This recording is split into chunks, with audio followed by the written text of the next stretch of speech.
just for strength, ignoring any like injury risk, you are going to be weaker back here pretty much always for all people. But it also puts our finger flexors into a more biomechanically advantaged position. The more this is essentially a row, the easier this is going to be. The more it's an external rotation, the harder it's going to be. Welcome to another episode of the Anatomy of the Climb. I am Jason, and this is some guppy we picked up off the street. So hopefully he does all right. I don't know, probably not. But I love talking about rock climbing. He just couldn't stop talking, so we said, come on in.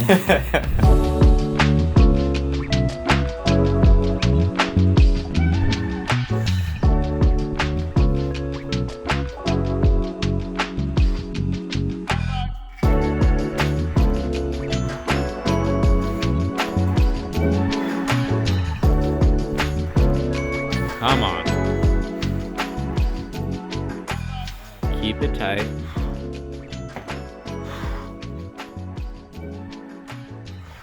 So good. So relaxed. You've got this. Go. Oh. So obviously in this position we're going to be pulling through this hand to get up to the next left hand hold, but we are also creating a lot of force in conjunction on this left leg. And I mean, I know he's going to be driving some on the right leg here as well, but you can see this position in particular.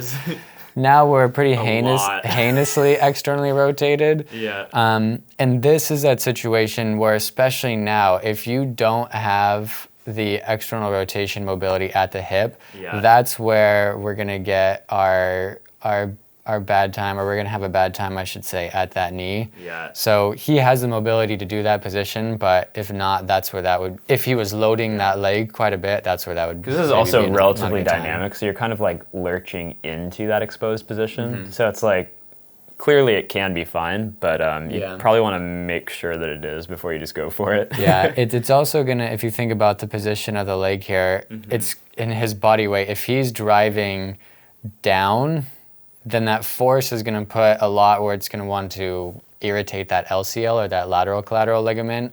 So again, a lot of stability is required at the knee to handle that. And if you don't have the mobility in the hip, that's where things are going to go south. All right, sweet. So kind of similar. I'm going to try to pick a foot more or less in line with a positive left hand. This is going to kind of support the up-down motion and initiate the movement over the heel. This is now my kind of exposed high heel hook. What I don't want to do is just sit and kind of like try to like pull my hips in like this. I don't want to try to like rotate up over the heel, which is kind of hard to even demonstrate. What I want instead to do is think about pulling in, pushing off of this foot, and then torquing over the heel. So see how I go like straight into this position instead of being like here? Okay, so it all looks pretty good, and then he kind of blows out as he goes across here. So we pulled in the video of him successfully sticking this move, so we can kind of try to look at what differences there are between these two attempts here. And there's a couple of things. When he does this in isolation, he's not quite in a true crimp, but he's in a fairly aggressive, deep half crimp, like high angle half crimp, with a thumb kind of notched on the side here. And so I think this cants his hand a little bit more, and it lets him dig behind it to kind of generate in and out, and the thumb allows him to sort of push across to help control this motion a little bit more. Meanwhile, when he climbs into it from the bottom, he actually like actively adjusts away from it. I don't know if we can get back early enough here for it, but he moves into, I think we can. Yeah, there we go. So he moves into this hand. He moves into this hand with the thumb on. You can just see the fingers like kind of pulling straight out here. But as he gets kind of tired, or for whatever other reason, like actively opens up, all of a sudden the angle through the hold isn't as good. The elbow rises, and just basically just the control of the hold is now limited. You know, it's now pulling out rather than through. And so that's going to just make this generation a lot harder. With deeply in-cut holds, but really with any flavor of sort of in-cut hold on an overhang, you really want to be pulling down on it as much as possible. If you can get really behind it and get a really aggressive angle here, you can kind of rip them off of the wall also. But what you want to be careful with is when you get tired, if you don't consciously fight it or try to avoid it, you end up dropping into a sort of more open angle, which doesn't dig into the hold as well, and your arm kind of floats out like this. So you now have a much weaker projection of force onto the hold as you're kind of just like internally rotating on it, and your hands are just trying to blow off like this. They're not really being able to stay normal to the hold and being able to pull down and through it. And so as much as possible, even if you notice your grip failing some, you want to try to drive your elbow in so you can pull through the hold as much as possible and get sort of like the most advantageous force on it. If you do have to pull out and just kind of like use this to isolate and pull it sort of like reel onto the wall, you want to really make sure that you get this sort of like high angle engagement. Unless of course, that's just not how the hold is, but. And then his like wind up here is actually pretty similar. But one of the things that I'd want to think about is it looks like he's trying to mostly kind of sag down and over, right? So it's kind of just like a straight like there and back. But generally what I would try to do with a move like this is like see if I can sort of relax my scaps to kind of get that initial set generation. But I'd also want to try to pull through the toe hook in the left hand to try to sag just a little bit more this way, because this like side to side is going to get him more momentum to pop over to this. You should be able to get like a single bounce and back across, and that will probably overcome like what power fatigue at least you have, if not necessarily hand fatigue. That thumb, whether it's kind of crimping or pinching or just sort of settling in on the side in cut, like in the video, like in the 99 heroin balloons, this will also let you drive sideways. And this is something that's kind of underappreciated with sort of the utilization of thumbs. You'll see a lot of newer climbers kind of just grabbing things in whatever position feels sort of naturally best. But utilizing thumbs and sometimes even palms lets you control the sideways motion quite a bit more. So just a fun little tidbit about just biomechanics on the wrist too. When in the more like fresh position on the left camera versus the right, not only does that thumb engagement increase wrist stability, but so does the minor extension at the wrist as well. The left is a little more, and I'm going to exaggerate it just so it's clear, a little more extended on the left than it is the right. So not only does that make the wrist feel more stable, and if the wrist is more stable, you can generate more force, but it also puts our finger flexors into a more biomechanically advantaged position. This is why people sometimes struggle on slopers, is because they are so neutral. Mm-hmm. There's not as good of wrist stability. Yeah. And there's not the same muscle length tension overlap. So in the left position, when he has that thumb on, greater wrist stability, greater biomechanics, so more just overall force generation from the wrist, but also better muscle length overlap of those finger flexors. It's probably gonna let him feel a little more comfortable going over to that move. Mm-hmm. There's one other thing, and this is a very minor timing issue, but it's something to be aware of. In the top one, he goes hips, and then there's a brief kind of hiccup, and then his shoulders start going. And so that results in, as a consequence, as he's traveling to the hold, his hips now start falling away. It's only a slight offset, but it's gonna really cost you, especially when things are kind of big and precise like this. Meanwhile, when he's fresh, there's a much more like synchronized movement of the hips and shoulders at the same time.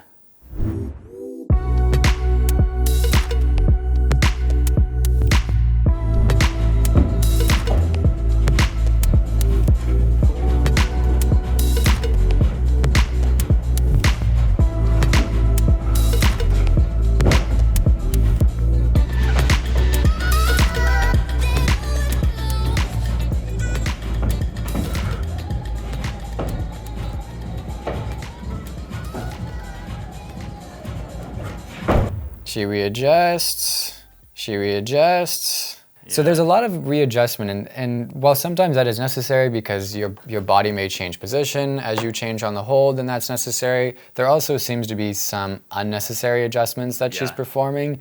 And not only does that take a little bit of strength each time you do it, it takes a little bit of chalk, and it just can make the difference between having enough strength at the very end of the hold or climb and not. And in this situation, that could be an easy fix where if you just try and stop adjusting quite as much, you might have enough strength to grab that last hold. Absolutely. And with short duration exercise like bouldering, you will be compromised from like a strength and fitness standpoint like far before you perceive a pump. So there'll be times people are like, oh, I didn't feel that tired, but I just couldn't do this move anymore. And it's like, well, try to do like, a 5-rep max on something, and it's like 4th and 5th rep, you're not gonna be pumped, but like you're definitely gonna be powered down. Mm-hmm. As far as kind of a quick hits for the finish here, this is gonna be important for tall people, but it's also just generally true. If this is more or less the line of the hold, she's going to want to be pulling pretty much as straight through it as possible. But you can see as she gets up here,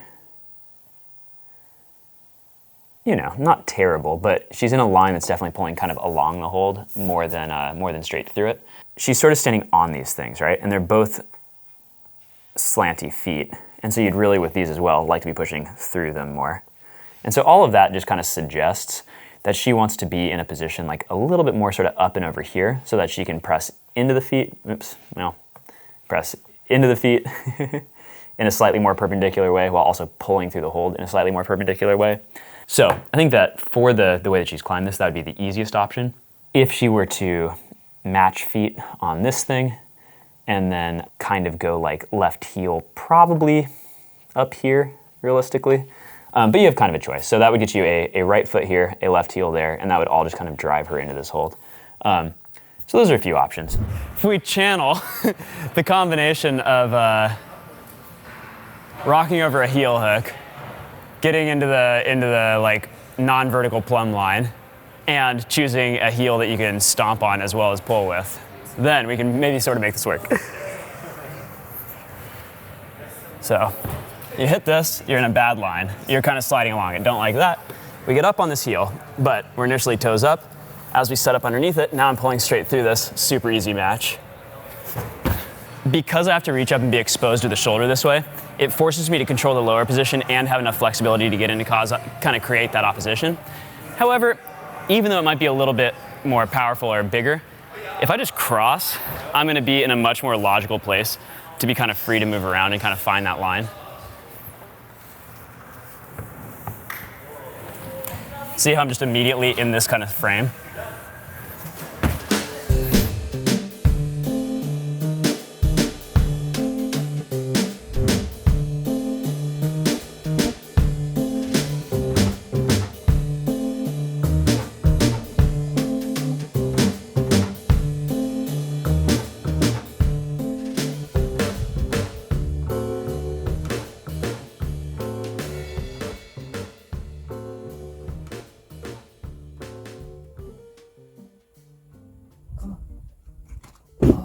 All right, well, now despite the fact that this is a traverse and it's not really that high off the ground, I'm very happy to see that she took the time to place her pads very appropriately to keep herself nice and safe. I mean, because the reality is, even if you're 2 feet, 1 foot, 6 inches off the ground, if you land on the crack of the pad or between pads, you could roll your ankle, you could break your ankle, and you could ruin an entire climbing season just like that. And so for that reason, I do appreciate that she keeps herself safe, just like she did there. Speaking of great ways to mitigate unnecessary risks, this video is sponsored by Surfshark VPN. Not using Surfshark VPN is kind of like parking on the edge of a red zone. You might get away scot-free, but why risk it? Along those lines, us climbers don't normally show up to our project without a rope or a crash pad because we know protection is important. So why aren't you using protection on the internet? Without it, you open yourself up to all kinds of security risks that could easily ruin your day, or worse. What you need is to get yourself your very own Surfshark VPN. Eliminate all the headache of online security as Surfshark operates silently in the background, keeping you safe and doing all the work for you. It's like having a personal crash pad carrier / gear hauler / spotter / beta suggester. Surfshark has tons of other intuitive and useful features as well, like unlocking regions on Netflix so you can watch all the shows that Netflix previously wouldn't let you see. Get your own Surfshark VPN at surfshark.deals/hoopersbeta and enter the promo code hoopersbeta for 83% off and 3 months extra for free. There's a general point to make, and then it brings something into question for me. So obviously, the general point is just of the strength and the health that you need in the shoulders to just maintain this position. So just being able to stay healthily in this position of that external rotation, it reinforces the need for exercises like face pulls or the Cuban rotations that you've pointed out before. Just because keeping herself close to the wall is that scap retraction with external rotation, and if you're going to do that move over and over again, you're going to start to compensate, like roll forward more, start to irritate other structures in the shoulder, etc. And then obviously she will go to release one hand, because obviously she's going to continue on with the climb, which is going to maximally load the left arm. The remaining shoulder, Yeah, and so the thing I wonder about, one is like, okay, she's already pretty strong, but is there enough strength in the shoulder and that engagement to keep herself in that position? Or two, and this is what I just having watched it, would be curious in your opinion, because she falls away from the hold, would it be better if she let herself start a little further away and then pulled in before going to the next? She sags down, but not really out. And so she gets a little bit of up, which does kind of get her over there, but she's falling away immediately. And so she's having to kind of snatch this right hand. Even when I'm engaged really tight here, you can't move a ton, but you can kind of just do one of these, right? It's like, you maintain the relative position, but by just sagging out just a little bit, you can pull yourself into the wall and kind of tack across. And that can give you just that little bit of float into the wall to counteract the want to sort of fall away instead. But yeah, so that's a big part of it. I do kind of note, like, of all the things, you can kind of see, a little bit hard to tell behind the pony, but the scaps start to rise, the shoulder starts to roll, and it's driving forward here a little bit. And so it's kind of that last one that I'd be a little bit careful with from an injury perspective. But from a performance perspective, we can see that her shoulders starts to tilt away from that, that left arm as she goes.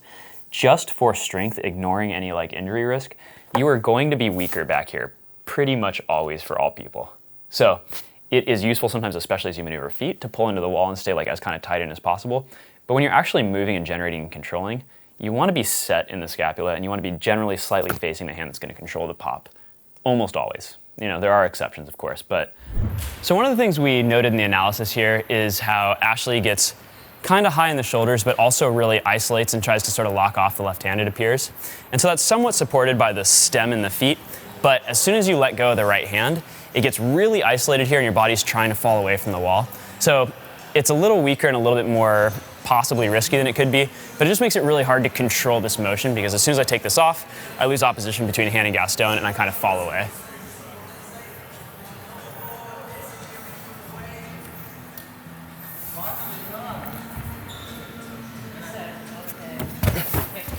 However, if I let my body relax a little bit, I make sure to set my scapula down and I get into this sort of lower position here, I can sort of isolate this, this nice direct pull through the holds, sort of imagining them as slopers. You can do this with a lot of things, doesn't matter, crimps, edges, whatever, but if you just think about sort of dangling straight underneath them, that'll let you sort of isolate this position, and then you can gently shift away with your shoulders while your hands are pulling the same, and set up to pop over. This pop is going to create something of a dead point, and it should make the movement a lot floatier and easier.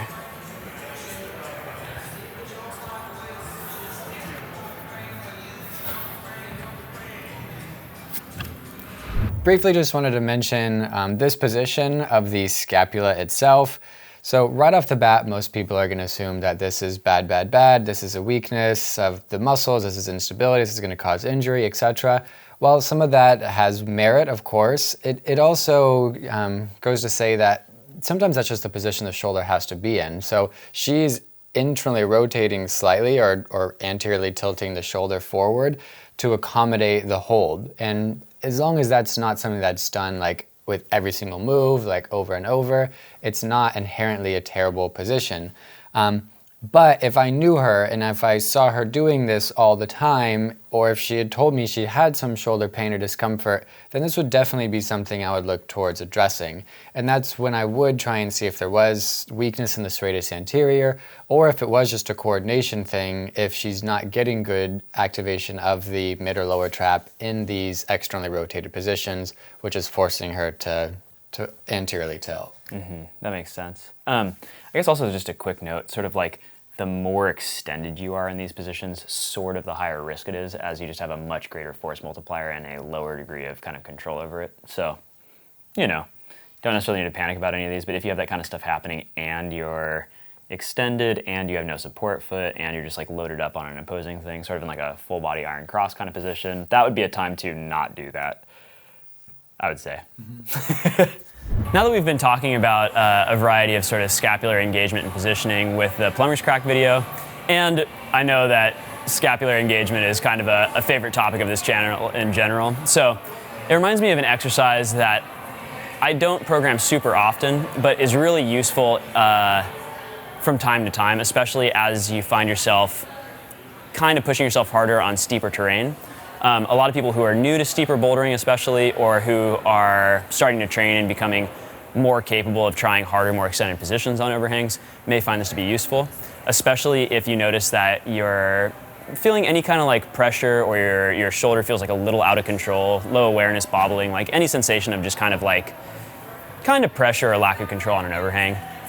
This is a nice way to train and cue those motions in a kind of like simpler, more controlled environment. So this is a really nice kind of supplemental exercise for external rotation in a way that simulates climbing fairly well. It's going to feel a little bit contrived the first couple times you do it because you don't want to be in these strong rowing ranges. You're trying to sort of emulate essentially the sort of IYT face pull kind of like posterior chain musculature. But it's going to help with awareness and how you kind of set on these things, even though you're doing mostly this component and not so much this component. You can do this with rings or TRX. I would recommend sort of like, honestly, even one set per session is going to be pretty good. I would do it at the end of the session once you've already climbed so you don't compromise yourself prior to climbing and getting in potentially less controlled positions. And I would do sort of 10-ish reps per hand. You have a substantial degree of freedom with what movements you do, but the face pull is going to be the easiest to cue initially, and I'll demo a couple of possibilities. With these, it's going to be critical that you find the right angle with the rings. So the more sort of parallel to the ground or horizontal your body is, the harder it's going to be, and the more upright you are, the easier it's going to be. And it changes difficulty very fast based on that angle. Partly to accommodate that, I like bending at my knees and trying to keep the rest of my body straight so I can kind of shift forward or backwards as necessary. So I'm going to load these up first. I'm going to walk in. This seems kind of good. I'm going to keep my body straight except for my knees, and I'm going to do sort of these like face pull type things. So ideally, I want to keep my hips tucked, my core kind of engaged how I would climbing, and just sort of do this sort of position.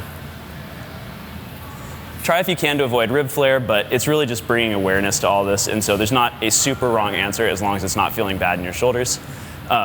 So lowest is going to be easiest, higher is going to be harder, but the nice thing is that you can now start mixing these up. Once that feels good and comfortable, you can do things that sort of emulate climbing movements, so you can do sort of like a one arm and sort of reach out to another.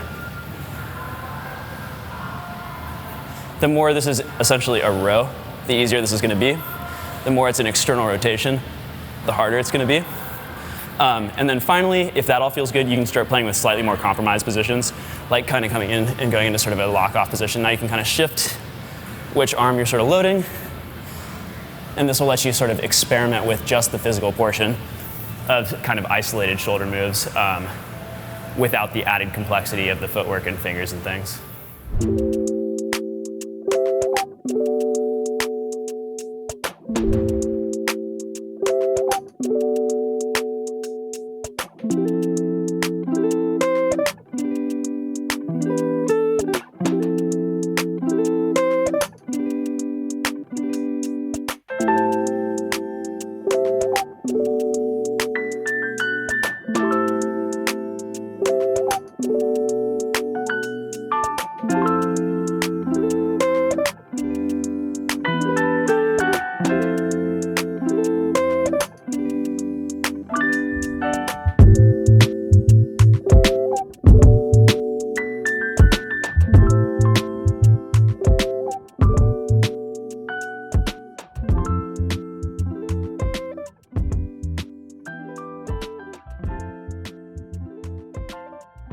Okay, so yeah, in that actual heel, if he was pointing it out a little bit more, you would get the knee to fall out as well. So it would be more externally rotated, if I can show that, versus its current position where it is very much so internally rotated. Not only is that going to change the musculature, right now he's going to use those inner two hamstring muscles, the semimembranosus and semitendinosus, rather than the biceps muscle, but he's going to lose engagement in the other leg, creating opposition. And even, as Dan always likes to kind of point out, like where he's pulling relative to the face of the hold, if it was more externally rotated out, you could imagine it would pull a lot more, whoops, undo that one. It's going to pull a little more like right perpendicular to the hold, whereas in this case, he's going to be pulling sloping down. Exactly. Among it. So you're just not going to get as good of force generation from that position. That little small change could actually save him a little bit of energy towards the end, so maybe he's not as fatigued as he gets to the finish. Yeah. If I pop my heel here, this lets me pull into the wall. really nice control here. As soon as I rotate in like this, it's really tenuous. My knee tracks in and my foot is feeling like it wants to like kind of pull out and blow off. But as long as it's in this way, I can like crank into this and it's very good and positive. So this is just like super secure. Like no way is that going anywhere. But as soon as I rotate here, I can keep it, but it's like really precarious. So this is a really secure, pull through the heel kind of situation. But then as I roll up with my toe against the wall, I want my left foot to float out to make this work at all. If it's in here, this is just terrible. But even in here, it's like a really pretty like precarious operation. You'd like this to be kind of like that, you know? You can kind of see the way that his leg is bent. I think partially because this isn't turned as much, he's now coming like out on these holds, and he'd really like to be like over here. That's gonna make the move over to the other rail easier while also making those holds relatively more positive. You know, efficiencies. And something to say on that is I think there's somewhat of technique to that heel hook position, but I'll also say I find that people who don't have a lot of strength in their hamstrings will go into that more internally rotated position. So it's worth paying attention to if you have some weakness in your hamstrings, you might fall under that position, because what you're trying to do is activate the adductor muscle group as well. Yeah. So you're trying to now use your hamstring muscles with the adductor muscles because you don't have enough strength in the outer hamstrings, the bicep femoris. So you make up for that by internally rotating. Yeah, that absolutely makes sense. Yeah, it certainly could be a technique thing, but when I see that, it's often because they're compensating in a different muscle group. So now that he's finished the rock climb, what on earth happens up here? Reasonable flexibility, should drop the heel more to keep his foot from scuttling. See how he has kind of a flat toe here.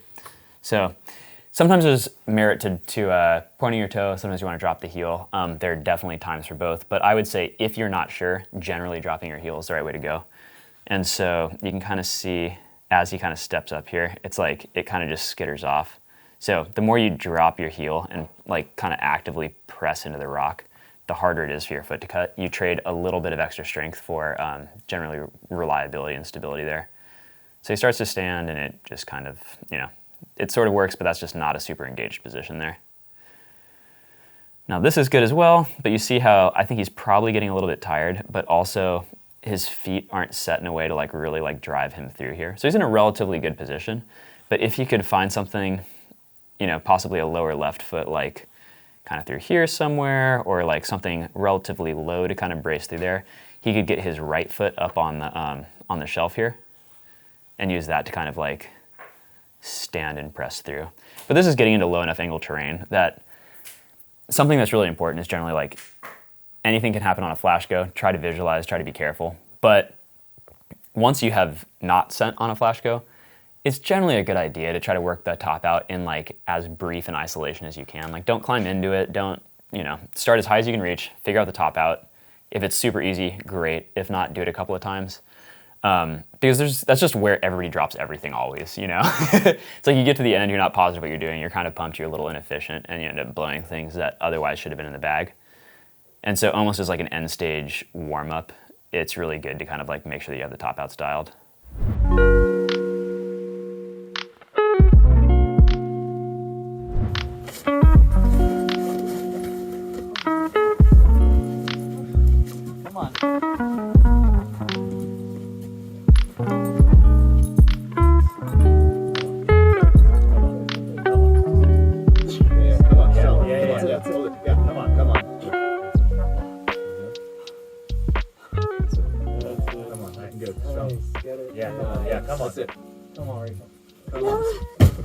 So yeah, this is Rachel Lee on 7 Spanish Angels, wielding a mighty 410 with apparently a -2 ape index, which is definitely going to make this a different experience than it is for many. But cool to see how she goes about it. At a glance, it looks like she's in a pretty stable position here, but you'll notice as you start looking at it that she's quite overloaded against this Gaston. Like every point of her body, her left hand and both feet are pressing into that shoulder, and it's otherwise unsupported. So there's no other part of her body helping out with that opposition. Because of that, it's going to be just more physically demanding than it needs to be. And because of the way that I think because of the way that that feels with some pressure from this foot and this Gaston, it feels logical to kind of oppose that with this heel hook here. But in reality, as she starts rolling up, she loses those other points and the heel just blows off. So what we're trying to think about here is, one, how do we get more support for this right hand? And two, how do we position this heel or otherwise tweak the body position to get better opposition throughout the movement and the setup for the next hold? In this case, it is likely going to be very beneficial to bump her right hand from this Gaston portion on the bottom of this blob feature to a kind of like cap wrap thing on the top of the feature. It's a good hold, and that's going to press against this foot, and it's going to assist the Gaston up high. This will then kind of encourage a better rock over on the heel hook while probably pulling into a position that's going to naturally float this, this right foot to kind of smear and support against the wall. And it's going to naturally cue driving the knee across to kind of perch and stomp on top of this blob. The final thing is, in this placement here, she's on a kind of ramp portion of the blob feature. And so as she rocks up, it just kind of shoots off this way. Boop. If she'd positioned it just a little bit higher so that she's sitting essentially on the spike of the blob, now her heel is kind of capping that angle change and being able to push straight down through it. So she's able to rock up and stand on it while the back of her heel is pressing directly into it. The press into the back there is then going to oppose the pull from the kind of nominal higher hand blob as well as from the Gaston. So those will let her set up into a stronger and more comfortable position to kind of carry through and get into sort of the next hands and features for this climb. But anyways, you just want to think about what each of the points is contributing to your movement. And this is going to help you select those points better as well as diagnose what's going wrong when you fall. It's also quite important to think about where you're going. So thinking about how the points are supporting the next position as well as supporting the current position. So that's pretty much what you're looking at. Where am I coming from? Where am I going? And how is my body position enabling those two? Welcome to Anatomy of the Climb, where we give exact specific advice towards every single climb that is exactly specific towards that climb, because we know every single hold angle on every single climb that's ever existed, because we have touched every rock in the entire world. Yeah. And happily, you can skip all that and go straight to Mountain Project. And there is pretty good data on there, yeah. Bend your fist and make an elbow. You can't fall if you don't let go.